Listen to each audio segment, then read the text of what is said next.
한약을 가장 사랑하는 닥터들 한가닥! 네, 오늘도 건강을 위해 한가닥 하러 오신 여러분들 환영합니다. 자, 오늘 역시 여름철 많은 분께 도움드릴 수 있는 건강 수다를 준비했는데요. 오늘의 주제는 제 옷 한번 보세요. 시원하죠? 네. 시원합니다. 온열 질환에 대해서 제가 오늘 얘기를 드리기 위해서 저는 시원한 오늘 색깔 한번 골라봤습니다. 네, 오늘 주제도 정말 중요한 게 여름철이 되면 뉴스에서 밭일하다, 농사짓다, 노인분들 쓰러지는 이런 뉴스들 많이 나오죠. 참 마음이 아픈데 여름철에 특히 이런 열사병에 관련해 주의하셔야 될 것 같습니다. 네네. 근데 이제 덥다 하는데 이건 진짜 장난이 아니에요. 아니 최근에 그 데스밸리에서 오토바이 타다가 일사병 걸려가지고 돌아가신 분이 계세요. 무서운 병이죠. 그러니까 아니 시원한 바람 타려고 가다가 더운 바람 맞아가지고 간 거거든요.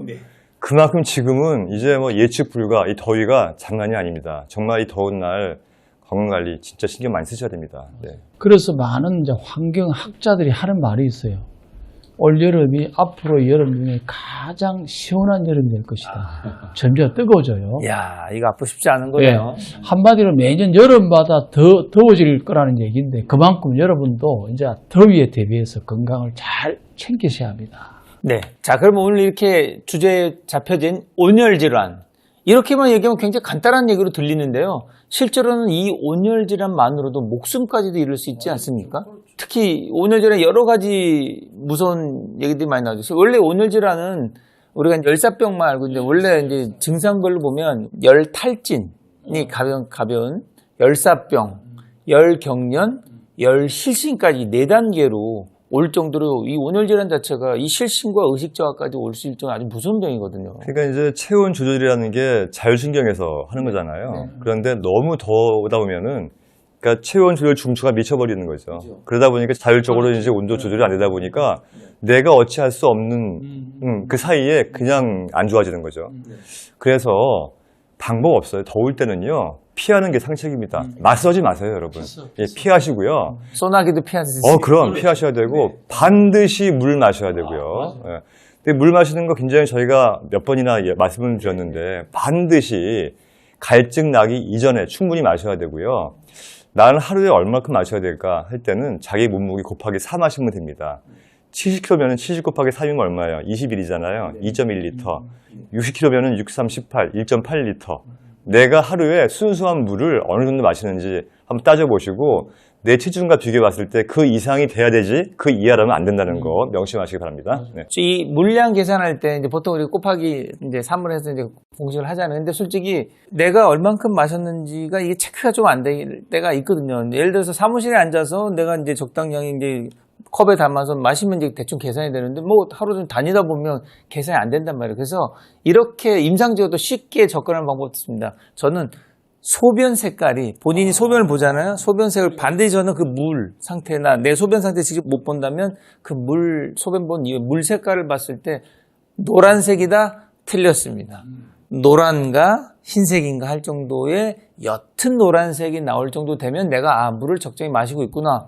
소변을 봤는데 갑자기 짙은 노란색이 나와. 그럼 바로 빨리 물을 마셔야 된다. 이렇게 소변색을 보면서 자기가 물량을 조절하는 것도 한 방법이 되지 않을까 생각됩니다. 굿 아이디어입니다. 그래서 저는 변기물에 왜 가끔 우리가 세정제가 파랗게 하잖아요. 저는 그거 절대 쓰지 말라 그래요. 왜냐면 우리 몸에 나온 소변과 대변은 내 몸에 지금의 문제가 있는 상태를 바로 지표가 되는데 걔네를 색깔로 다 가려버린단 말이에요. 저는 그럴 때서 세정제 쓰려면 무색의 세정제를 써라는 얘기를 많이 하고 있는 거죠. 특히 체질적으로 몸이 냉하신 분들은요. 실제로 갈증을 잘 느끼지 않는 분들이 많아요. 그래서 좀 의식적으로 좀 물을 좀 마셔야 될 때가 여름철이기 때문에 이 계절에는 평상시에 물을 잘 마시지 않는 분들이라도 자연적으로 탈수가 되거든요. 좀 의식적으로 좀 물을 좀 많이 마실 수 있도록 하시면 좋을 것 같습니다. 근데 저는 환자를 보면 이게 물땀과 소금땀 이런 차이가 있습니다. 물땀, 예. 소금땀, 땀의 종류가 다르네요. 그래서 우리가 찜질방에서 땀을 바가지로 흘려도 개운하다는 사람이 있고 조금만 땀을 흘려도 지치고 노곤해지는 체질이 있습니다. 맞아. 바가지로 흘리는 사람들은 물땀이에요. 전해질이 땀을 통해서 많이 나가지 않기 때문에 쉽게 노곤해지지 않는데 땀을 조금만 흘리도 지치고 노곤해지는 사람은 사실 염분 소실이 많습니다. 땀을 통한. 소금땀이 많아요. 이런 분들은 실제로 검은 티를 입고 땀을 내면 흰 소금으로 얼룩덜룩해지는 걸 볼 수 있습니다. 그래서 여름철에 이 온열병 중에서도 물땀을 흘리는 사람들은 수분 섭취에 더 관심을 가져야 되고 소금땀 체질들은 염분 섭취에 더 관심을 가져야 돼요. 아, 이거 좋은 팁이네, 그죠? 예. 보통 우리가 이제 탈수 얘기를 많이 한단 말이에요. 왜냐면 물을 이제 많이 배출됐고 열이 나 있는데 물을 적게 먹으면 탈수인데 실제는 탈수가 두 가지잖아요. 수분 부족도 탈수고 지금 얘기하신 미네랄 부족도 탈수거든요. 그래서 이 두 가지를 구분해서 잘 우리가 대처하고 해야 되는데 지금 아주 소금땀, 물땀으로 좀 정리 좀 해주셨단 말이에요. 미네랄 부족은 또 면역과 관련되기 때문에 정말 그 주의하셔야 돼요. 그런데 팁을 하나 드릴게요. 하루에 8번 물을 먹어야 되잖아요. 그런데 저는 이제 물을 생활화되어 있잖아요. 식전 30분, 식후 2시간. 그 다음에 자기 전에 아침에 일어났어요. 그럴 때 반드시 이제 그냥 물을 먹지 않고 요즘은 반드시 염분을 넣습니다. 미네랄이 풍부한 3년 이상 된 천일염을 간수 뺀 거. 그러면 1000cc 같으면 1g이 딱 맞아요. 2000cc 같으면 2g 정도 먹으면 간간한데 저도 먹어보면 그냥 물 먹을 때보다는 몸이 가벼워져요. 그 다음에 더위도 잘 이겨내고 하기 때문에 속을 조금씩 먹는 습관들은 좋은 속을 먹는 걸 미네랄을 먹기 때문에 꼭 같이 하면 좋을 것 같아요. 또 한 가지는 제가 이제 병원에서 그 이제 환우분들한테 꼭 시키는 것 중에 하나인데 이 각 층마다 저희가 이제 그 레몬을 슬라이스로 썰어놔요. 레몬. 썰어놓으면은 본인이 개인 텀블러 컵에다가 이제 물을 넣고 레몬을 이제 몇 조각씩 넣어서 밤새 놨다가 아침에 일어나서 이제 식전에 드시기도 하고 또 이제 속이 좀 안 좋으신 분들은 식후에 드시기도 하는데 레몬수를 만들어 드시면 특히 여름철에 해독수로서 굉장히 효과가 좋고 또 알칼리 수이기 때문에 더욱더 좋고요. 이런 것도 활용하시면 좋을 것 같습니다.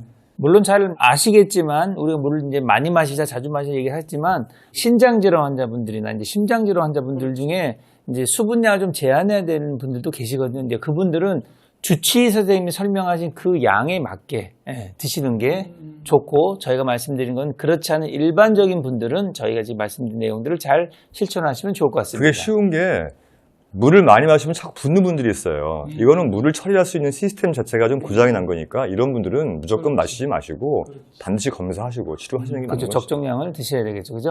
자, 냉방병도 온열 질환이다. 이런 얘기 있잖아요. 그죠? 그래서 최근에는 이 무더위를 이기기 위해서 정말로 많은 분이 그 다음에 시원한 맥주 어디다 냉방장치 빵빵하게 지금 틀고 있는데 냉방병도 온열 질환인가요?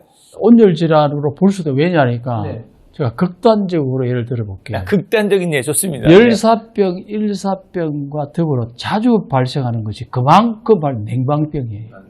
지금 여러분들 늘 이야기하듯이 여름철에 더운 날씨 때문에 실내에서 에어컨을 하루 정도 잘 때도 보니까 트는 사람도 있더라고요.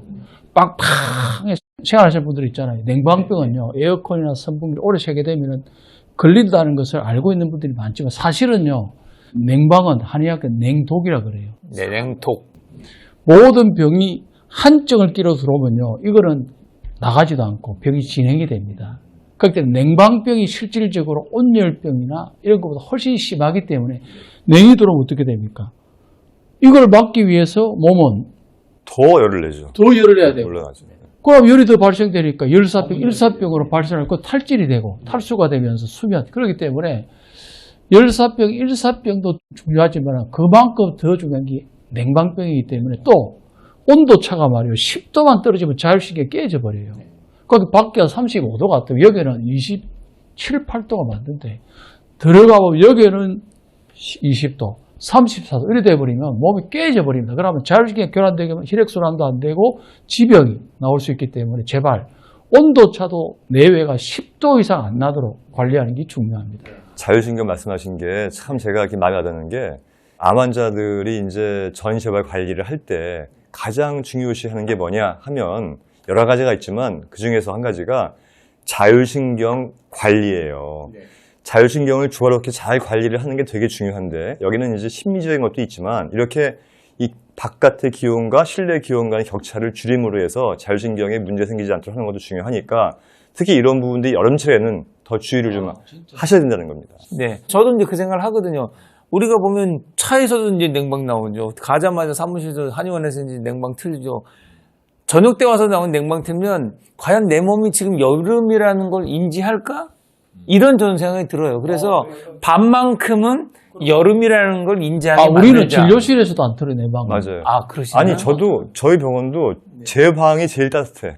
제일 따뜻한 방. 우리 방은 따뜻한 방. 예. 그렇게 돼 있어요. 뜨거운 방이군요. 그래서, 네. 원장님 방 왜 이래요? 다 이러니까. 거기 따뜻하지. 여름이니까 나름 따뜻해야지. 이유가 있는데. 이유가 있는 거죠, 그죠? 네. 저는 만병이 냉증으로 봐요.